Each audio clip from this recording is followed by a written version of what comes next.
am back with another video. We're going to talk about dance etiquette when it comes to auditions and how you should perceive yourself. And okay, so rule number one with dance etiquette, you want to remember you're going to an audition, so you have to be mindful of your appearance regardless of what you're doing. So let's say you're going to a musical theater piece and you're having to dress the part. You want to make sure that you do your background research. If it's an old school, what type of play it is. Was it based on the 1970s, 1980s, 1930s? Your hair, your outfit, and your shoes should match the part that you're playing. So dance etiquette number one, your appearance is very important. Rule number two, dance etiquette, is your posture. How are you walking into these auditions? Are you sassy? Are you cool? Are you hot? You have to make sure that you play the part when you walk into these auditions, because they're really looking to see, did she do her research or what is she doing? You know, making sure that you have your background information as to what you are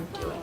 Rule number three, you want to make sure when it comes to dance etiquette, you are keeping this aligned. You are keeping this aligned. You are keeping this aligned, because this is the first thing the judges are going to see.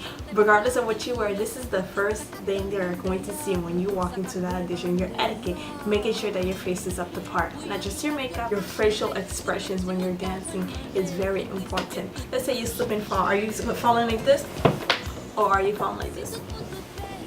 You know, you want to make sure that you keep that in line when you're auditioning, because they look at stuff like that and they judge you accordingly. You know, you have to make sure that you stand out and that you're playing the part full out, full out, full out. So go ahead and use these tips. Hopefully they're helpful for you. So stay tuned for the next video.